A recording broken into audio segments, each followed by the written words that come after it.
All I'm saying is that if you are Asian, before you should even be asking the question about who gets to decide who gets to boycott Asian owned businesses, we need to be having the conversations in our own spaces about whether or not anti black racism needs to be addressed and have those uncomfortable conversations within our communities.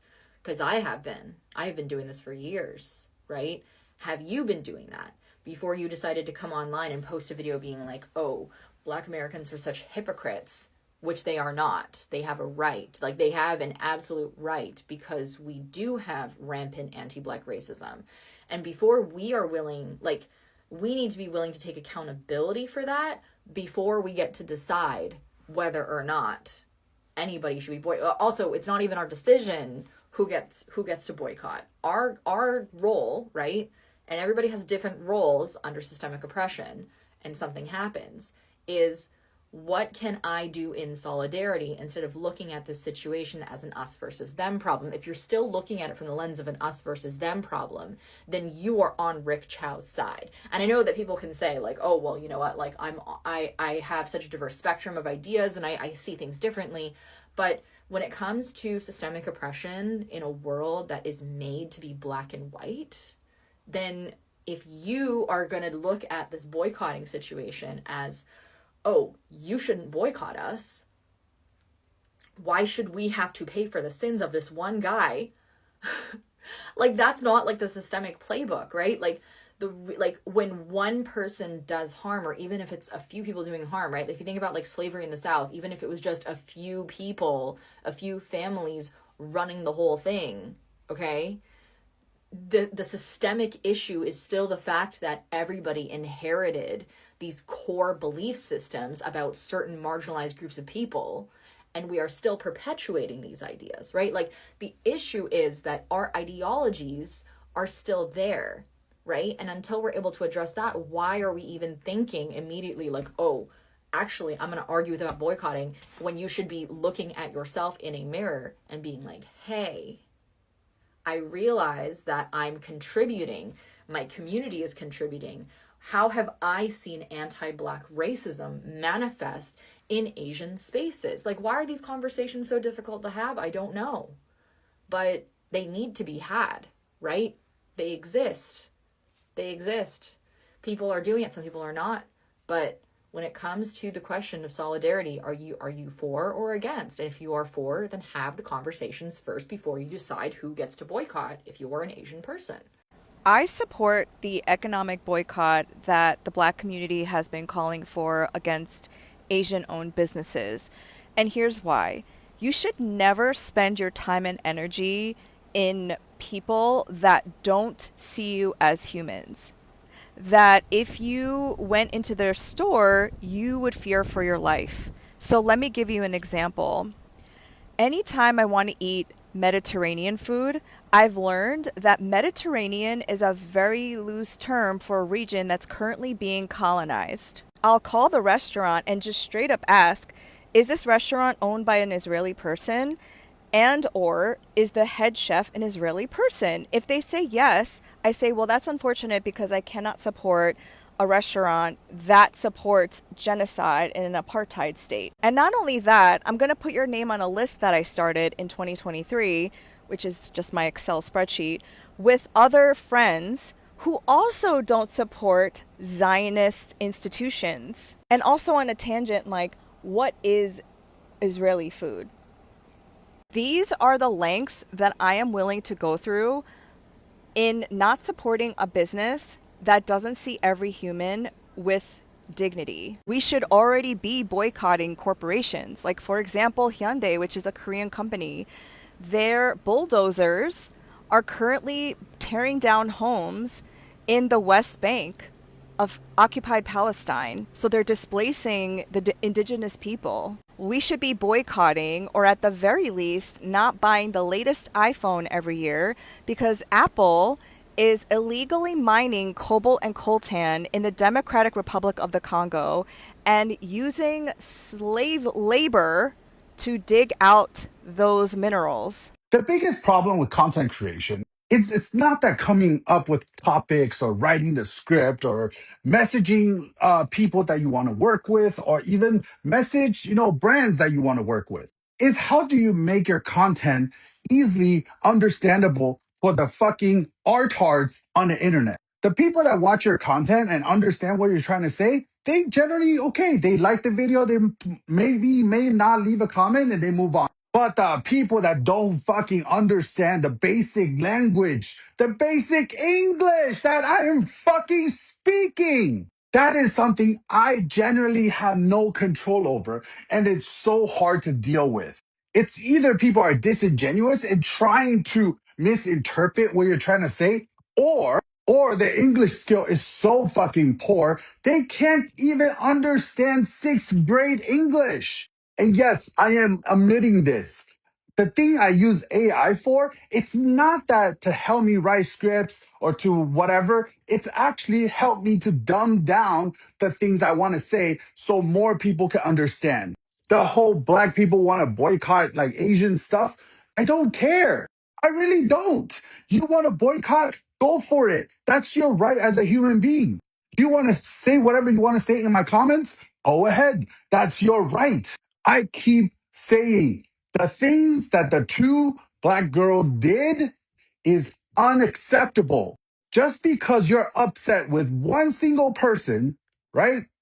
You're bringing in innocent people that has nothing to do with this, calling their restaurant, ordering a bunch of food, and then never going to pick it up. Just don't go to the salons or restaurants or, I don't know, clothes wash, whatever. That's all you like. You don't have to go hurt those businesses. When you do something like that, it's actually not helping your cause. A growing conversation is unfolding across social media, and it raises an important question about economics, community relationship, and power of consumer spending. In recent months, discussion about boycott spending habits and economic influence have gained significant attention online. Some commentators claim that certain businesses serving predominantly black communities have seen declining support from customers, leading to concern among business owners about the long-term impact on their revenue and survival. Supporters of this trendy shift argue that have consumers have every right to decide where their money goes. They believe economic choice can be powerful tool for demanding respect, accountability, and strong relationship between communities. Other worries that prolonged boycott could harm small businesses owners, employees, and families who depend on those businesses to make a living. They argue that dialogue and cooperation may be more efficient than economic separation. What makes this conversation so fascinating is that it is highlights something many people overlook. Money is more than currency. It represents influence, priorities, and collective decision making. Whether people agree or disagree with boycott, few can deny the impact that consumer choices can have on local economy. To the Asian man who challenged all black people to boycott all Asian businesses, I'd like to say thank you. We haven't seen a level of unity and camaraderie this large since probably George Floyd. I'd like to thank you from the bottom of my heart. I don't know if black people would have ever gotten to this point where we all unified under one singular movement this way. Like, it is powerful. The Asian people are starting to feel the effects of what you have done.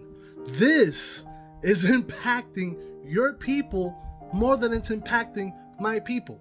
We are uniting against this. You have destroyed Asian businesses. That's you. You did that. And I'd like to thank you for getting my people to work together on something like this. This means the world to me. And to the Asian people who are hurting because of the decisions and the words that this person has said, you know who to come for. He did this to you, not us. He said we don't want you guys, so we said okay. Asian American businesses have been operating in black communities for 60 years. I'll say it again. The Civil Rights Act passed in 1964, and the United States opened the door to Asian immigration in 1965 to put immigrants in the way of black people. And this idea that the tension between business owners and customers is one of mutual cultural misunderstanding that could be overcome if they just got to know each other better, the time for that has long passed.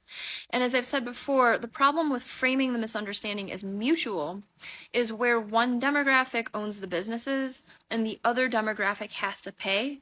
There's no mutuality. There is a power imbalance. The only situation that I could see being beneficial at this point would require Asian Americans to be willing to leverage their ability to secure the business loans, to secure supplier accounts, and to attain business licenses, to open in Black communities specifically to hire Black people to work in the businesses and to provide the professional development opportunities so that Black people can become the leadership in the businesses in their communities. But I don't have a lot of hope that Asian Americans are willing to do that because the Asian American business owners that we see currently are not even willing to treat their Black customers as human. So I fully support Black people boycotting these problematic businesses in their community. And I want to say that I think another thing that non-Black people aren't aware of is that it is not as simple as boycotting the businesses and putting them out of business and then opening your own to compete. Because the system will find ways to still not give them the loans or rezone them so they can't open a business or not grant the business licenses. And suppliers are literally conspiring against Black people who have managed to open a business in their own community to not supply to them because they don't want Black people competing with the Asian American owned businesses in the community. So I wish that I had more to offer in the way of solutions, but I really don't. But please do not gaslight Black people with respect to what the issue is.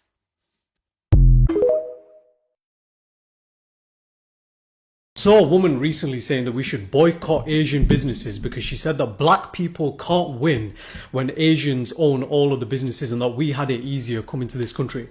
As an Asian whose grandparents immigrated to this country and as a business owner, let me dissect this. Complete bullshit. Have you never heard of P-bashing before? Have you not heard about the 16-hour shifts that our grandparents did in the mills here up north? Those people worked endlessly. 12 hours, 16-hour shifts in mills, getting their hands all mangled up in machines just to get by, or working as toilet cleaners and just to survive. They didn't have it easier. They were disciplined and sacrificed everything. Just to make it clear, I want to bring communities together. I'm not here to divide communities. I just want to point out exactly how the Asian community built some wealth. And don't say we had it easier, because even in 2025, just in September, a Sikh woman was raped and told go back to her own country. Don't talk about easier when we get that kind of treatment in 2025. The reason why our grandparents did better is because they saved every measly penny they could get to invest it in long-term assets, houses, gold, businesses. You call that privilege? They were patient and willing to live in the shit for the hope of a better future. Tell that to our ancestors who crammed into tiny houses, 5 different families, sharing food so that they could save up money to buy their own homes eventually. Instead of enjoying their lives, they lived in the shit just to get by. That's not easier. They paid the price for it. And they didn't buy nice clothes, they drove shit cars, they spent nothing. And then their children now own and inherit these homes, and then they can put them up as rent and generate cash flow from it, giving the next generation a leg up essentially. And that's the way that wealth accumulation works. Each generation creates assets or purchases assets to then pass on to the next generation, so they have a little leg up, and then their kids benefit from that. Even now, I mean, I can afford where I live very comfortably, but my dad says to me all the time, Jamil, you should come home, come live at home, because that is their literal wealth building tactic. Stay home, live below your means, and save money. And let's get one thing straight. Yeah, we run a lot of businesses, but don't blame us for taking the risk of starting them. Don't blame Asians for filling that spot for a corner shop. Anyone could have bought it. You could have started that business. Our ancestors pooled resources for the community together so that the community could win. Instead of hating online, why don't you speak to those Asian owners and learn how they did it instead? I don't come from a rich family, and that's the exact reason I'm a business owner. I've got a biomedical science degree and I can work in a hospital. But I know that if I want my kids to have a better life, then I need to build some wealth. And I'm not going to do that sat working for other people. Me and my brother are the classic example of two people coming together, pooling resources and building a business and succeeding with it. And that's one thing that I actually miss about the older generation. Back in the 80s and 90s, Asians had a community like glue. They worked together. They weren't selfish. They built something so that their kids could live better lives. And I'm disappointed, honestly, because historically, colored people have always come together and had each other's backs. And we've always unified in the past. I mean, historically in the Caribbean, Indian migrants literally shared culture with the people who live there. That's literally where curry goat comes from. You need to take some accountability and learn about sacrifice and stop blaming the world, essentially, because that's what our grandparents did. That's all they did to accumulate wealth. They were bashed in the streets and still sacrificed so that their children don't have to suffer the same way.